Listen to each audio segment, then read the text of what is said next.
So this plant right here is a neem. A lot of you guys know this plant as a natural pesticide. They make bug repellent out of neem oil. Oh man, let's okay. It tastes a little spicy. So this tastes like just straight medicine right here. So Strong that's a very big piece, but I'm gonna give it a whirl. Ooh. Taste the healing. Oh yeah. I'm gonna have to get myself one too. Which Woo! one? The Let me new growth. let me get on the camera. Eat new Our growth. camera, That new our shiny camera, growth. or our amazing camera crew. Getting the taste here. What you got? I don't even know. I don't even know if I picked the ripe one, but So like grab that. So right here. Behind the scenes here. Yeah, helping out growing homes. So Shout out to Pop. you know, no one's doing it better than growing homes here. So you know, changing the game. You know, start thinking bigger, expand your mind. Real estate is a great thing, but growing food is even better. You combine both, you're really talking something special. So, oh yeah, put some neam here. You know, heal yourself from the earth. So right here we got another ice cream bean. About to drop this down. Let some more natural light in here. They say, "Let there be light," and growing home said, "Let there be light." God said it too. God said. All this growing along the floor here is all sweet potatoes. So all this vine right here, these are all sweet potatoes. Going to be ready in the next few months. All this ground cover here. And these leaves are actually edible as well. Put them into salads. Make beautiful, great tasting greens. Very high nutrients. Me? Oh. Gaillardia. These beautiful flowers are called gaillardias, and the flower tips are all seeds. So we just grab the ones that finish flowering and we just sprinkle the seeds all over. So you'll see these everywhere. And right here, this is one of Camila's favorite fruits to eat. This is a sapodilla, the butterscotch sapodilla variety. We're excited for this to start fruiting. Probably in another summer or two, we'll start getting fruit on this. Needs a little more time to get a little thicker, a little bigger, a little stronger. So this guy is amazing. You see Ant over here chopping and dropping, letting there be light. Another ice cream bean here.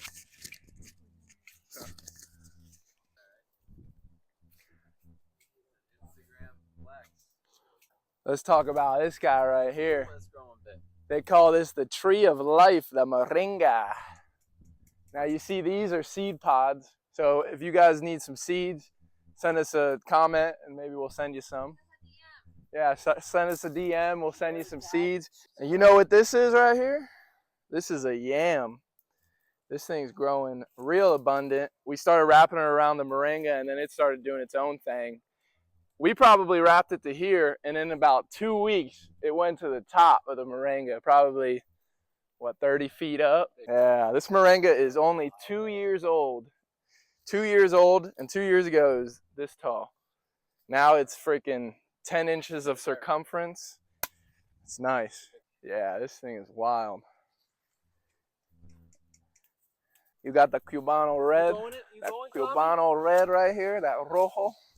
Why do you think they call it the Cuban red? It's because it's red. And the fruit, actually, the bananas themselves that you peel, they're red too. So you'll see in about 4 months, we'll start to have a rack of these. Like, the bananas are cool. It's clockwork. Usually every 12 months, they start firing. And this has been in the ground for about 6. So we got another 5 or 6 months to go before we have a Cuban red rack. That Cuban red rack. I like that.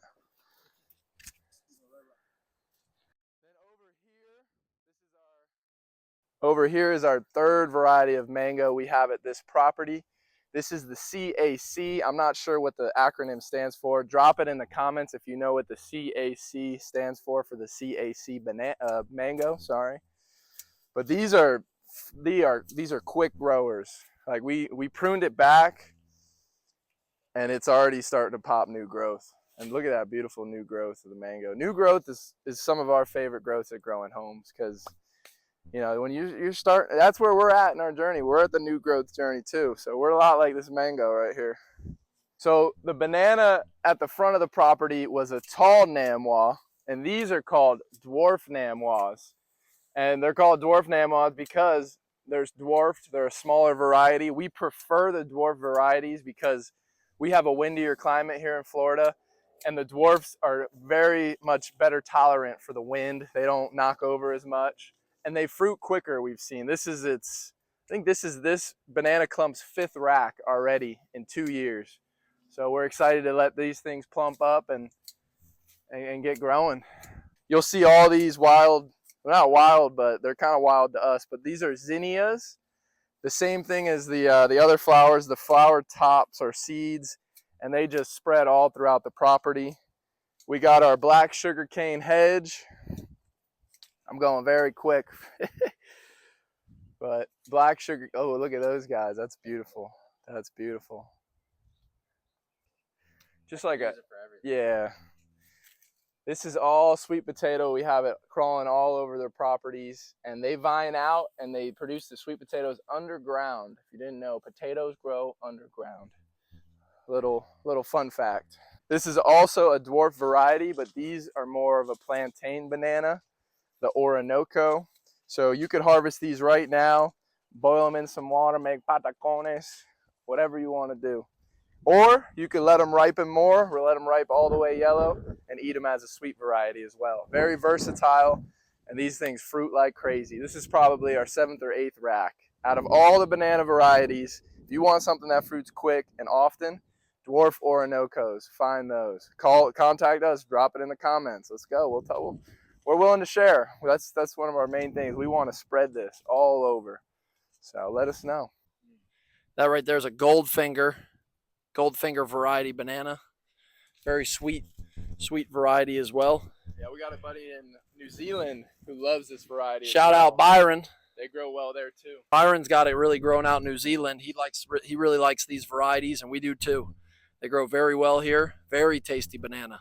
So all this stuff at this height right here, this is all jack beans.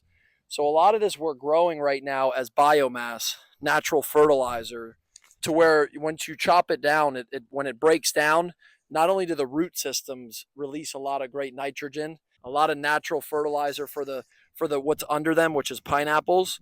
So we're gonna chop these down a little bit and show you guys what's underneath all this. Is a pineapple patch here, and yeah, stay tuned. But when they get about this height, we drop them, and we just chop it and drop it right back to the soil. So yeah, ants over there chopping. They produce a nice bean. Take caution when eating it. You know, we know people who eat it. We know people who say not so much, but we mainly use jack beans for the natural chop and drop fertilizer. Letting there be light on the pineapples. These marigolds are beautiful. We've learned that pretty much all the flower varieties, they just keep spreading. You plant one flower and then they start planting themselves. Look, this is how milkweeds spread. So the fun fact about marigolds is they are a natural repellent against the nematodes. Yes. So when you're having like a veggie garden or you have a really delicate fruit trees, you want to plant the marigolds around them because they have a natural chemical that they secrete that is gonna deter the nematodes. The nematodes are little pests that they crush the root systems. So marigolds are really good against nematodes. Yeah, drop marigold seeds all around your fruit trees and vegetables. And I'm gonna bring you over here to our 4th mango variety. We just planted this one. It is grafted. It is a super Alfonso mango. So as you notice, we planted it in the shade on purpose. It's a tip that we've learned to plant new. If you're planting something new into a system, give it some shade at first to let it acclimate a little. And then with the thing about shade, you could always trim branches and let the sun in. As you know, like that's what we did with all the other mangoes and ice cream beans around. we're really passionate about adding natural food systems. Instead of us having to use a lot of synthetic fertilizers, we're growing it here ourselves. See, these beans are very high in nitrogen. So their roots are connecting with the pineapples that were under it. We let a little more light come in here, and now these pineapples are going to really take off. Beautiful pineapples here. Another pineapple kind of tucked away right up against the porterweed plant. And right to the east of that, you have spiral ginger here. They create these edible tops. Let me see if I could grab one. There's another clump. They grow very well underneath They're more of a canopy, lower level type of species of plants. They like shade. So we have these beautiful bananas. As you can see, here's a nice rack right here. This thing's probably about 35, 40 pounds. It's called a praying hand banana. There's another one to the left. Some people like to just keep 3 bananas growing in one clump, but our philosophy is why not have maybe 6 bananas and two racks growing at once. More food, more abundance. So here's what those tips look like. We got beans growing all over them. Got to chop these beans. These are black beans coming over the top here. What these gingers provide, these spiral gingers, these little tips right here, and they're edible. They taste pretty sweet with a little kick of sour. They're great extra pop for salads. Living in the tropics or the subtropics, definitely grow them. They're a beautiful plant too. Really, really enhances the landscape with the red pop. All right, coming right through here.